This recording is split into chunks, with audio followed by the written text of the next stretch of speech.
अमेरिकी दौरे में राष्ट्रपति बाइडेन के साथ द्विपक्षीय वार्ता, अफगानिस्तान और वैश्विक आतंकी नेटवर्क पर होगी चर्चा। नरेंद्र गिरी मौत मामले में कांग्रेस नेता ने बीजेपी पर साधा निशाना, यूपी में राष्ट्रपति शासन लगाने की मांग की।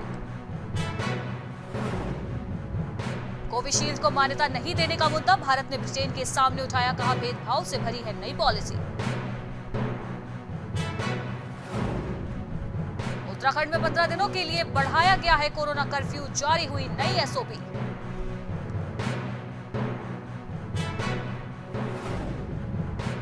थराली लौट आई मां भगवती नंदा, अपने ननिहाल देवराड़ा सिद्ध पीठ लौटी है मां भगवती नंदा।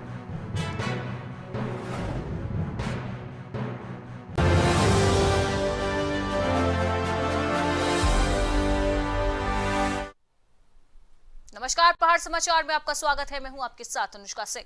उत्तराखंड सरकार ने कोरोना कर्फ्यू को 15 दिनों के लिए बढ़ा दिया है। प्रदेश में कर्फ्यू की बंदिशें 5 अक्टूबर तक के लिए लागू रहेंगी। मुख्य सचिव और राज्य आपदा प्रबंधन प्राधिकरण के मुख्य कार्यकारी अधिकारी डॉक्टर सुखबीर सिंह सिद्धू ने कोविड कर्फ्यू के संबंध में नई एसओपी को जारी कर दिया है।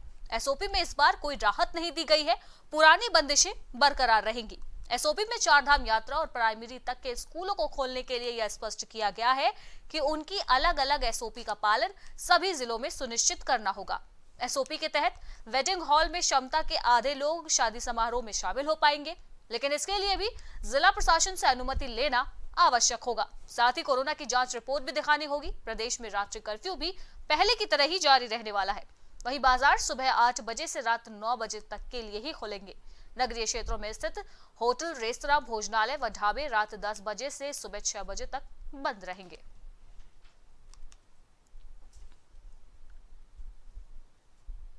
लंडेरा और लंढोरा होते हुए कांग्रेस की परिवर्तन यात्रा आज लक्सर पहुंच गई, जहां एक जनसभा को आयोजित किया गया। इस जनसभा में भारी भीड़ देखने को मिली। वहीं परिवर्तन यात्रा में पहुंचे उत्तराखंड के पूर्व मुख्यमंत्री हरीश रावत ने बीजेपी पर जमकर निशाना साधा। उन्होंने कहा कि बीजेपी ने पिछले 4.5 साल में जितनी सरकारी नौकरी दी है, उससे ज्यादा तो हमने पीएससी में लोगों को भर्ती करा दिया है।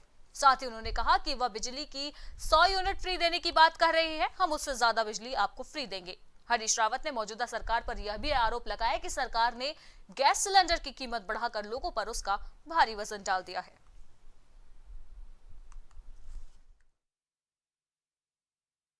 ये एक परिवर्तन की नदी के रूप में निकली थी, अब सैलाब के रूप में आगे बढ़ रही है। और ये भाजपा और उसके कुशासन को काटने के बाद ही मुझे रुके। ये जनता की यात्रा, जनता इस यात्रा में आगे बढ़कर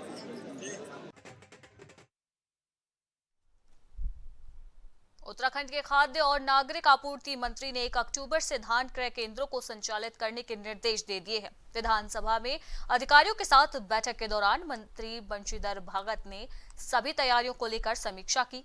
प्रदेश में खाद्य और नागरिक आपूर्ति मंत्री बंशीधर भगत ने खरीफ खरीद सत्र में धान क्रय के संबंध में सभी तैयारियों को पूर्ण करने के निर्देश इस वक्त जारी कर दिए। उन्होंने कहा कि इस संबंध में आवश्यक व्यवस्था की जांच परख कर ली जाए। उन्होंने विभाग में धान क्रय केंद्र पर पर्याप्त स्टाफ तैनात करने के भी निर्देश जारी किए हैं।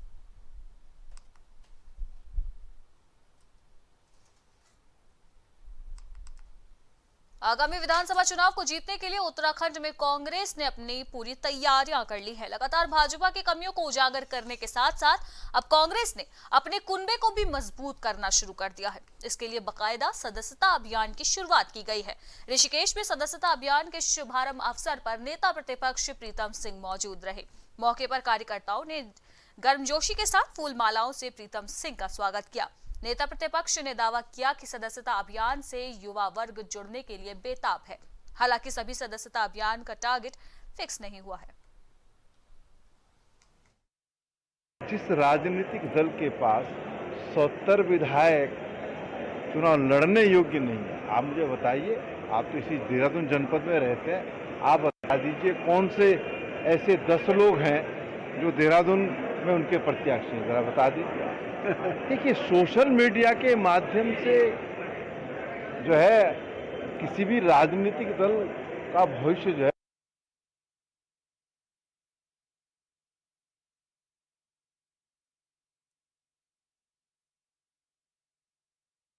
ऋषिकेश में इस वक्त कांग्रेस के द्वारा सदस्यता अभियान शुरू किया गया है, जहां पर नेता प्रतिपक्ष प्रीतम सिंह ने इसका शुभारंभ किया।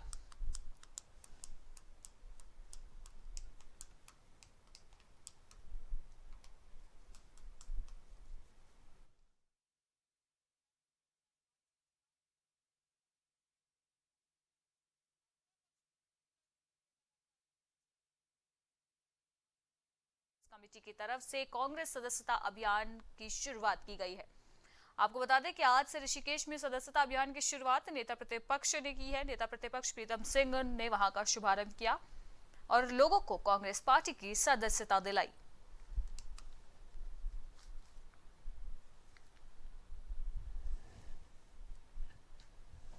आपको बता दें कि उत्तराखंड में लगातार कांग्रेस की तरफ से परिवर्तन यात्रा भी निकाली जा रही है।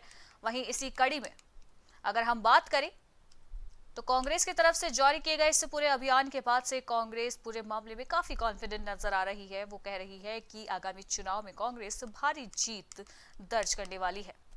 वहीं हम बात करें तो परिवर्तन यात्रा भी इस वक्त उत्तराखंड में देखने को मिल रही है। ऐसे में आज कांग्रेस सदस्यता अभियान भी शुरू किया गया है।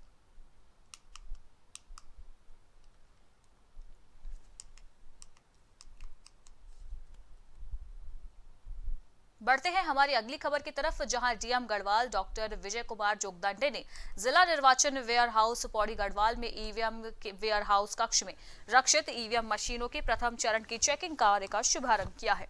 उन्होंने राजनीतिक दल के पदाधिकारी, कांग्रेस पार्टी के वीरेंद्र सिंह रावत तथा भाजपा के राजेंद्र सिंह राणा की उपस्थिति में ईवीएम वेयर हाउस कक्ष खुलवाकर मशीनों की जांच करवाई है। जिला मजिस्ट्रेट गढ़वाल डॉक्टर जोगदंडे ने संपूर्ण कार्य का निरीक्षण करते हुए सभी संबंधित अधिकारियों को प्रथम चरण चेकिंग कार्य में गंभीरता से पूरे कार्य को संपन्न कराने के निर्देश जारी किए हैं।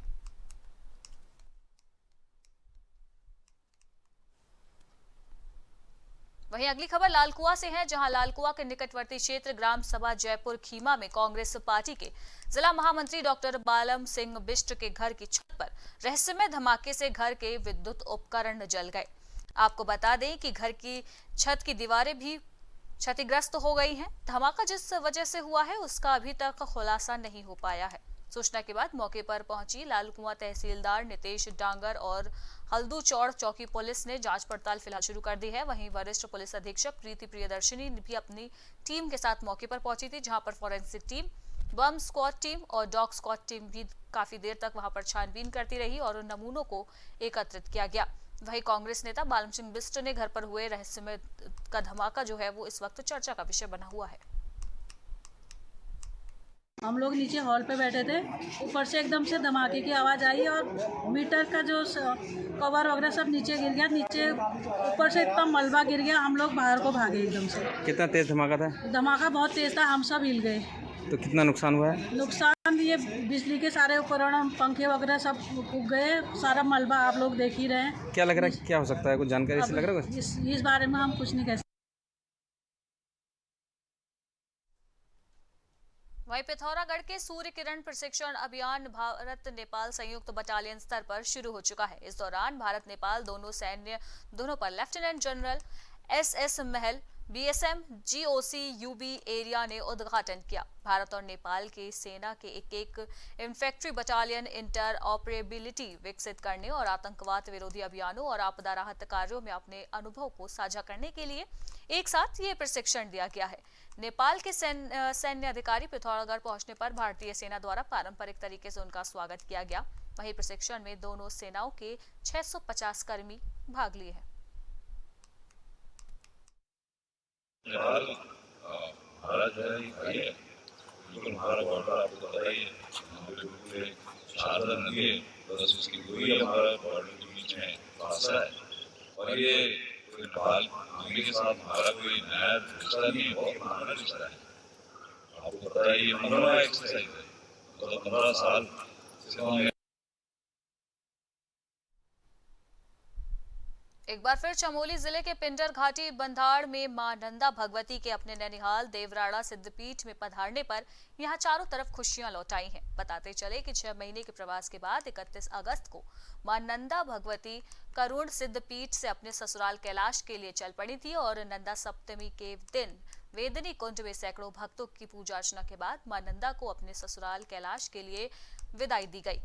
इस दौरान मां नंदा के पुनः कैलाश में वापस उनके ननिहाल देवराड़ा सिद्ध के लिए वापस विभिन्न पड़ावों से होकर वो देवराड़ा लाया गया है।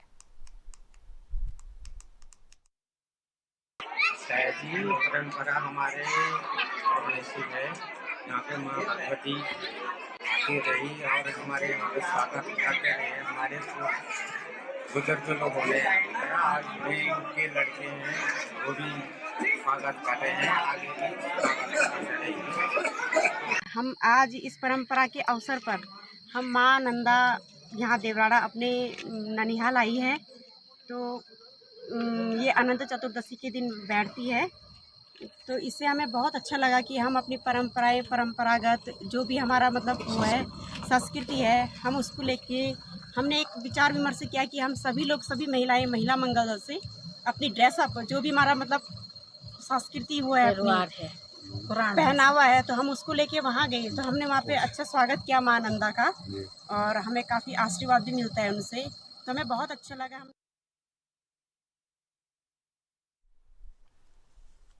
वहीं लक्सर में तहसील दिवस मनाया गया। तहसील दिवस में 50 से ज्यादा शिकायतें दर्ज की गई हैं, जिसमें 40 समस्याओं का मौके पर निस्तारण कर दिया गया। बाकी शिकायतों को संबंधित विभागों के पास भेज दिया गया है।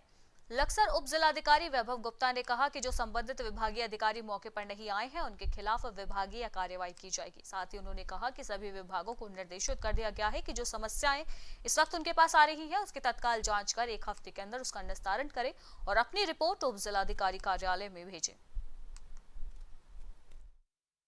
तहसील दिवस में करीब 50 के करीब हमें शिकायतें प्राप्त हुई हैं, जिसमें से 40 के करीब का मौके पर निस्तारण कर दिया गया है। बाकी की शिकायतें जो है वो संबंधित विभागों को आवश्यक कार्रवाई से प्रेषित कर दी जाएंगी। जिन विभागों के सक्षम अधिकारी यहाँ पर उपस्थित नहीं हुए हैं उनके विरुद्ध आवश्यक कार्रवाई हेतु जिलाधिकारी को आपका प्रेषित कर दी जाएगी। और इसके अलावा सभी विभागों से मेरा अनुरोध है कि जो भी यहाँ पर जो भी शिकायतें यहाँ पर आई हैं जो भी उनको भेजी जाएंगी उसको तत्काल विस्तारित करके। वरिष्ठ पुलिस अधीक्षक प्रीति प्रियदर्शिनी ने लाल कुआं कोतवाली में जनसंवाद कार्यक्रम संबोधित करते हुए क्षेत्र की समस्याओं को सुना और उनके निराकरण के भी निर्देश दिए। इस दौरान ग्रामीण क्षेत्रों में स्मैक, कच्ची शराब सहित नशे के अवैध कारोबार को लेकर लोगों ने समस्याएं सामने रखी। वहीं लोगों ने गौला मार्ग पर यातायात बाधित होने और ओवरलोड वाहनों पर रोक लगाए जाने की समस्या रखी। साथ ही स्कूलों और ग्रामीण क्षेत्रों में गश्त बढ़ाए जाने और खुलेआम होटलों पर पिलाई जा रही शराब की समस्या भी रखी गई है। वहीं एसएसपी प्रीति प्रियदर्शिनी ने समस्याओं के तत्काल निराकरण करने के साथ दोबारा समस्याएं आने पर कड़ी कार्यवाही की भी बात कही है। वहीं बाजपुर के गदरपुर विधानसभा क्षेत्र के ग्राम नरखेड़ा क्षेत्रीय विजय नागलिया मोटर मार्ग पर लगभग 30 वर्ष बाद लोनीवी द्वारा सड़क का निर्माण कराया जा रहा है। बंद पड़ी पुलिया और पानी की निकासी को लेकर नाला निर्माण कराए जाने की मांग को लेकर आक्रोशित लोगों ने निर्माणाधीन सड़क का काम रुकवा कर जमकर हंगामा काटा।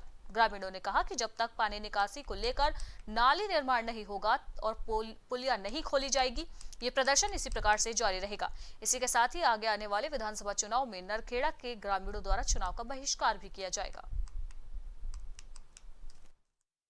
ये गांव वाले हैं, इनके आए दिन बीमारी बढ़ती है, गंदा पानी है, इससे बीमारी फैल रही है। तो हमें इसी चीज़ का समाधान चाहिए कि हर जो सरकारी जो नाला है ये सारे खुले जाएं। जितने सरकारी नाले हैं A to Z सब खुलें। जो तालाब है तालाब खुदे, नाले हैं नाले खुदे। हम लोग अपने गांव के पानी की निकासी को लेकर नाला निर्माण के लिए कई बार डीएम महोदय के पास भी जा चुके हैं, कई अधिकारियों को लिख के दे चुके हैं, लेकिन कोई सुनवाई नहीं की जा रही है। तो अब हम लोगों ने निर्णय लिया है कि ये जो रोड बन रहा है इसको रोड को हम बनने नहीं देंगे जब तक हमारे नाले का निर्माण नहीं होता। क्योंकि हमने रोड का क्या करना, जब हमारे गांव में जो पानी भरा खड़ा है उसका ही कोई समाधान नहीं हो रहा है। और हम जब तक अनशन पर बैठेंगे अब जब तक ये हमारे गांव के पानी निकासी के लिए नाला निर्माण की कोई प्रक्रिया चालू नहीं हो जाती है। पूरा मामला सामने आया जहां पर निर्माणाधीन सड़क पर लोगों का जोरदार प्रदर्शन देखने को मिला है। आपको बता दें कि बाजपुर में लगातार पानी की निकासी को लेकर समस्याएं सामने आ रही थी, जिसके बाद से अब लोगों ने आक्रोशित होकर सड़क निर्माण को बीच में ही रोक दिया। वहीं उन्होंने कहा है कि जब तक पानी की निकासी की समस्याओं को दूर नहीं किया जाएगा तब तक इस सड़क को हम बनने नहीं देंगे। वहीं लगातार किए जा रहे प्रदर्शन के बाद अब लोगों का कहना है कि आगे आने वाले विधानसभा चुनाव में नरखेड़ा के ग्रामीण चुनाव का बहिष्कार करेंगे। वहीं आज से प्राथमिक विद्यालय खुल चुके हैं, जिसको लेकर शिक्षा विभाग ने अपनी तैयारियां पूरी कर ली हैं। विद्यालयों को पूरी तरह से सैनिटाइज किया जा रहा है। प्रधानाचार्य प्रोमिला नौटियाल ने बताया कि स्कूलों को लेकर शिक्षा विभाग ने अपनी तैयारियां भी पूरी कर ली हैं। सरकार द्वारा जारी एसओपी का पालन करते हुए कक्षाएं संचालित की जा रही हैं। 1ली से 5वीं तक की कक्षाओं को इस वक्त चालू किया गया है। गाइडलाइन का पूरा पालन किया जा रहा है। हमने पहले ही रूम जो थे प्राइमरी के लिए, जूनियर तो पहले खुल चुके थे, लेकिन प्राइमरी के लिए कल ही हमने रूमों को सैनिटाइजिंग किया था। और बच्चे जैसे सुबह आए हैं तो 40-45 के लगभग आज बच्चे आए हैं परसेंटेज में। तो बच्चों को सैनिटाइजिंग दिया गया, उनका टेम्परेचर लिया गया और मास्क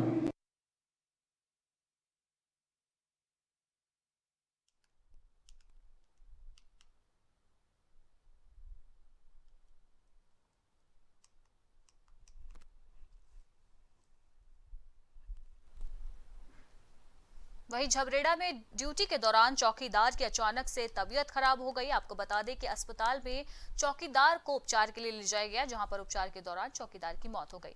दरअसल पूरा मामला Mahalakshmi sugar mill inter college के इकबाल हरिद्वार का बताया जा रहा है, जहां पर मेघराज पिछले कई सालों से चौकीदारी का काम कर रहा था।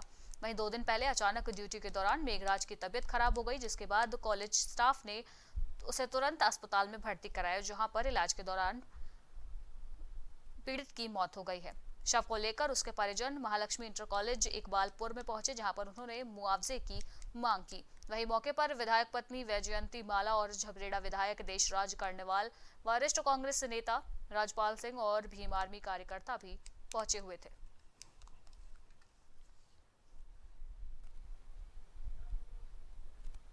और इसी के साथ उत्तराखंड की खबरों में फिलहाल इतना ही। देश दुनिया की बाकी की तमाम खबरों के लिए अब बने रहिए प्राइम टीवी के साथ। नमस्कार।